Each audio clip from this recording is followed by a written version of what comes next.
नमस्कार साथियों, आप सभी का स्वागत है हमारे YouTube channel we educate you में।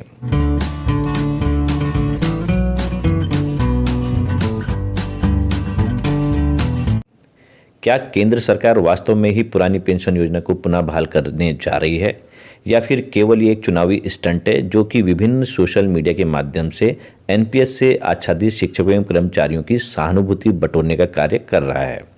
तो आज के वीडियो में हम ये सारी परतें खोलेंगे और आपको बताएंगे कि केंद्र सरकार की आखिर मंशा क्या है। 11 जनवरी 2023 को दिल्ली हाईकोर्ट के द्वारा केंद्रीय अर्धसैनिक बलों के पक्ष में एक महत्वपूर्ण फैसला दिया गया, जिसके तहत केंद्रीय अर्धसैनिक बलों को भी अन्य सैनिकों की भांति पुरानी पेंशन योजना को पुनः बहाल करने का आदेश दे दिया गया है और इसकी एक निश्चित डेडलाइन भी तय कर दी गई है, जो कि 8 मार्च 2023 है। इस आदेश के तहत केंद्र सरकार को समस्त केंद्रीय अर्धसैनिक बलों की एनपीएस योजना को समाप्त कर पुरानी पेंशन योजना को पुनः बहाल करना है और इसकी रिपोर्ट दिल्ली हाईकोर्ट को भी देनी है। तो केंद्र सरकार इस फैसले से सख्ते में है और उसके आला अधिकारी जो हैं वो चिंतित हैं और मंथन कर रहे हैं कि आखिर करें तो क्या करें, क्योंकि केंद्र सरकार की मंशा बिल्कुल भी ओपीएस को बहाल करने की नहीं लगती है, जो कि अभी तक के फिलहाल उनके जितने भी मंत्री हैं, विधायक हैं और सांसद हैं और जो भी उनकी रूलिंग पार्टी जहाँ जहाँ जिस राज्य में है, उनके द्वारा पुरानी पेंशन योजना को पुनः बहाल करने का जो आश्वासन अभी तक कहीं भी नहीं दिया गया है। तो इससे उनकी मंशा साफ जाहिर होती है कि वो पुरानी पेंशन योजना को पुनः बहाल करने के पक्षधर नहीं है। अब समस्या ये है कि दिल्ली हाईकोर्ट के इस फैसले के खिलाफ यदि केंद्र सरकार सुप्रीम कोर्ट चले जाती है तो ये एनपीएस से आच्छादित देश भर के समस्त कर्मचारियों में, शिक्षकों में, अर्धसैनिक बलों में एक नेगेटिव मैसेज चला जाएगा केंद्र सरकार के खिलाफ कि केंद्र सरकार ओपीएस को पुनः बहाल करने की पक्षधर है ही नहीं। उनके मैनिफेस्टो में कहीं भी ओपीएस पुनः बहाली का मुद्दा है ही नहीं और आगामी लोकसभा चुनाव जो कि 2024 में संपन्न होने हैं, उसमें कर्मचारी वर्ग का एक बहुत बड़ा हिस्सा, लगभग 80 लाख शिक्षक एवं कर्मचारी देश भर में एनपीएस से इस समय आच्छादित हैं और उनके परिवारों को मिला दिया जाए और उनके रिश्तेदारों को मिला दिया जाए और ये एक शिक्षित वर्ग होता है। ये अगर चाहे तो अन्य वोट बैंक को भी पलट सकता है। इसका ताज़ा उदाहरण आपने हिमाचल प्रदेश राज्य के विधानसभा चुनाव में देख ही लिया होगा, जो कि एनपीएस का एक जो खिलाफ बहुत बड़ा मुद्दा वहाँ पर बन के सामने आया और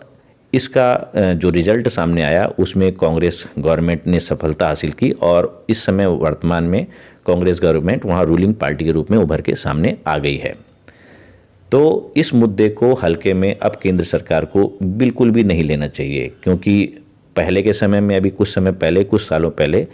यदि हम पुरानी पेंशन योजना की पुनः बहाली के लिए किसी विधायक, सांसद, मंत्रियों को ज्ञापन देते थे तो उनके द्वारा, चाहे वो किसी भी पार्टी के थे, चाहे कांग्रेस पार्टी के थे, बीजेपी के थे या अन्य किसी भी दल के थे, उनके द्वारा हमारी इस मांग को साफ नकार दिया जाता था कि अब ये बहुत पुरानी बात हो गई है और इसमें अब कोई भी विचार नहीं हो सकता, पुरानी पेंशन योजना को पुनः बहाली संभव ही नहीं है। परंतु आज के परिदृश्य में देखें तो अब लगभग भाजपा शासित राज्यों को छोड़कर समस्त जितने भी अन्य दल हैं, उनकी जहाँ जहाँ सरकार है वो पुरानी पेंशन योजना को पुनः बहाल कर रहे हैं या करने जा रहे हैं। इसका अध्ययन वो लगातार करते आ रहे हैं। तो केंद्र सरकार के लिए ये बड़ी गले की फांस बन चुकी है। अब केंद्र सरकार के आला अधिकारी इस असमंजस की स्थिति से बचने के लिए और शिक्षकों एवं कर्मचारियों को भ्रमित करने के लिए एक बीच का रास्ता तलाश रहे हैं और इसको नाम दिया जा रहा है कि जी हम पुरानी पेंशन योजना को पुनः बहाल करने जा रहे हैं, जबकि वास्तविकता ऐसी नज़र बिल्कुल भी नहीं आती, क्योंकि इस अब जो केंद्र सरकार के आला अधिकारी जिस पेंशन योजना की तलाश कर रहे हैं वो आंध्र प्रदेश से शुरू होती है। आंध्र प्रदेश के जो वर्तमान सरकार है, जगन मोहन रेड्डी जी की सरकार है, उनके द्वारा अभी हाल ही में एक गारंटेड पेंशन योजना को लॉन्च किया गया है और इस योजना में कुछ ऐसे प्रावधान हैं जो हमें आपके सामने रखना बहुत ही आवश्यक है, क्योंकि तभी आपकी भ्रम की स्थिति दूर होगी कि ये गारंटेड पेंशन योजना का आखिर कड़वा सच है क्या आंध्र प्रदेश के कर्मचारियों को इस पेंशन योजना को स्वीकार करना चाहिए, गारंटेड पेंशन योजना को, या फिर वे एक मकड़जाल में फंसते जा रहे हैं इस पेंशन योजना के तहत। जो आंध्र प्रदेश की वर्तमान सरकार है, जगनमोहन रेड्डी जी की सरकार, उनके द्वारा जो गारंटेड पेंशन योजना अभी हाल ही में लॉन्च की गई है, उसके कुछ प्रावधान हम आपके सामने रखते हैं। इसमें मुख्यतः 2 प्रावधान आपको दिखाई देंगे। पहला प्रावधान इसमें यह है कि यदि कोई शिक्षक या कर्मचारी अपने बेसिक पे और डीए का 10% अंशदान देता है, तो उतना ही अंशदान गवर्नमेंट जो कि राज्य सरकार है वो देगी, और ये फंड एकत्रित होगा पेंशन फंड के रूप में। और जब संबंधित शिक्षक या कर्मचारी रिटायर होगा, सेवानिवृत्त होगा, तो उसको उसके अंतिम बेसिक पे का 33% पेंशन के रूप में प्रदान होगा प्रति माह, एक मुश्त राशि। तो इसको हम एक उदाहरण से समझते हैं कि यदि किसी शिक्षक या कर्मचारी का जो अंतिम बेसिक पे है वो 1 लाख रुपए है और उसने 10% प्रति माह अपना अंशदान सरकार को दिया है, तो उसको 33% यानी 1 लाख का 33% 33,000 रुपये पेंशन के रूप में दिया जाएगा। अब इसका दूसरा रूल ये कहता है कि यदि शिक्षक या कर्मचारी अपना अंशदान बढ़ा देता है, 14% कर देता है, अपने बेसिक और डीए का 14% कर देता है प्रति माह, तो राज्य सरकार भी उतना ही अंशदान मिलाएगी और ये पैसा एकत्रित होगा पेंशन फंड में। और उस कंडीशन में जो कर्मचारी या शिक्षक जब सेवानिवृत्त होगा, रिटायर होगा, तो उसके बेसिक पे का 40% उसको प्रति माह पेंशन के रूप में मिलता रहेगा।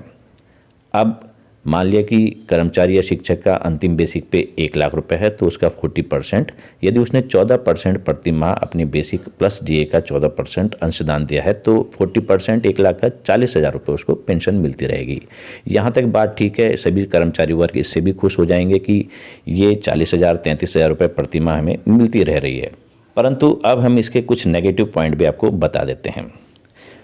पुरानी पेंशन योजना में जब मूल वेतन जो अंतिम बेसिक पे होता था शिक्षक या कर्मचारी का, उसका 50% बेसिक पे बनता था पेंशन के रूप में, और साथ ही जो डियरनेस अलाउंस है, डीए, जिसको कि पेंशन के रूप में डीआर बोला जाता है, डियरनेस रिलीफ, वो भी प्रदान किया जाता है। लेकिन जो ये गारंटेड पेंशन योजना है, इसमें डीआर का कोई भी प्रावधान नहीं है, यानी कि आपको केवल 33,000 रुपये से ही गुजारा करना पड़ेगा प्रति माह, चाहे डीए की बढ़ोतरी हो या ना हो। इसी प्रकार से जो पुरानी पेंशन योजना है, उसमें सरकार के द्वारा कर्मचारी से या शिक्षक से किसी भी प्रकार का अंशदान नहीं लिया जाता, जबकि जो ये वाली गारंटेड पेंशन योजना है, इसमें या तो 10% प्रति माह शिक्षक या कर्मचारी जमा करे या 14% शिक्षक या कर्मचारी जमा करे। तो इसका बहुत नेगेटिव पॉइंट सामने आ रहे हैं, और जो आंध्र प्रदेश के शिक्षक और कर्मचारी हैं, उन्होंने इस पेंशन योजना को एक्सेप्ट करने से साफ इनकार कर दिया है। लेकिन केंद्र सरकार के द्वारा यही भ्रम फैलाया जा रहा है कि जो केंद्र सरकार है वो पुरानी पेंशन योजना को पुनः बहाल करने का रास्ता तलाश रही है, और बीच का रास्ता साथियों यही है। आपकी राय में क्या ये बीच का रास्ता सही है? आप अपना राय कमेंट बॉक्स में हमें अवश्य प्रदान करें, और अपने सुझाव भी दें कि पुरानी पेंशन योजना को पुनः बहाल करने के लिए क्या क्या प्रयास किए जा सकते हैं। साथियों, क्या आप जानते हैं कि एक अन्य राज्य भी पुरानी पेंशन योजना को पुनः बहाल करने की ओर अग्रसर है? यह राज्य है सिक्किम, और इस राज्य में भी शीघ्र ही पुरानी पेंशन योजना को पुनः बहाल कर दिया जाएगा। ये पूर्ण रूप से संभावना बन चुकी है, क्योंकि यहाँ का जो कर्मचारी संगठन है सिक्किम राज्य का, उनके द्वारा एक मांग पत्र में वहाँ के जो वर्तमान मुख्यमंत्री महोदय हैं उनको एक ज्ञापन प्रेषित किया गया था, और माननीय मुख्यमंत्री ने अपना बड़ा हृदय दिखाते हुए उनकी इस मांग को स्वीकार कर लिया है, और एक कमेटी बनाई है जिसके तहत विभिन्न पहलुओं पर विचार किया जाएगा कि पुरानी पेंशन योजना को पुनः बहाल करने के लिए क्या क्या उपाय किए जा सकते हैं। तो ये बड़ी खुशखबरी की बात है कि सिक्किम राज्य भी एक अन्य राज्य बनने वाला है जो पुरानी पेंशन योजना को पुनः बहाल करने जा रहा है। नेक्स्ट वीडियो में हम आपसे फिर से कुछ बातें शेयर करना चाहेंगे, और केंद्र सरकार के आला अधिकारियों को कुछ महत्वपूर्ण सुझाव भी देना चाहेंगे। भले ही हम अर्थशास्त्री नहीं हैं, और केंद्र सरकार के जो अर्थशास्त्री इस समय वर्तमान समय में दिग्भ्रमित कर रहे हैं पूरी जनता को कि पुरानी पेंशन योजना को यदि पुनः बहाल किया जाता है तो देश बहुत ही आर्थिक वित्तीय स्थिति से जूझेगा, उसको संकट आ जाएगा वित्तीय स्थिति का, और 2030 तक संपूर्ण राज्य जो कि ये पुरानी पेंशन योजना को बहाल कर रहे हैं वो कंगाल हो जाएंगे। अफसोस तब होता है साथियों कि जब हमारे देश में उतना रोजगार नहीं था, इतने आय के साधन नहीं थे और हमारे देश को गेहूं भी बाहर से मंगाना पड़ता था, अमेरिका से लाल गेहूं। उस समय भी देश में पेंशन दी जाती थी और आज की डेट में जब यह कहा जाता है कि 5वीं सबसे बड़ी अर्थव्यवस्था की शक्ति बन के रूप में देश उभर के सामने आ रहा है पूरे विश्व में, उस कंडीशन में कर्मचारियों को पेंशन ना देना ये कहाँ का न्याय है। तो इन अर्थशास्त्रियों का ये ज्ञान हमें समझ में नहीं आता। ये प्रीपेड अर्थशास्त्री हैं, हम पहले भी कई बार बोल चुके हैं कि ये प्रीपेड अर्थशास्त्री हैं और उस अर्थशास्त्र का कोई महत्व नहीं रह जाता जो समाजशास्त्र के विरुद्ध जाए, यानी कि समाज के विरुद्ध जाए और सामाजिक सुरक्षा जो हमें प्रदान बिल्कुल न कर पाए। तो ऐसे अर्थशास्त्रियों को हमें नकारना चाहिए, इनके वक्तव्यों में हमें कोई ध्यान नहीं देना चाहिए और दिग्भ्रमित नहीं होना चाहिए। साथ ही हम साथियों से यह भी कहना चाहेंगे कि वे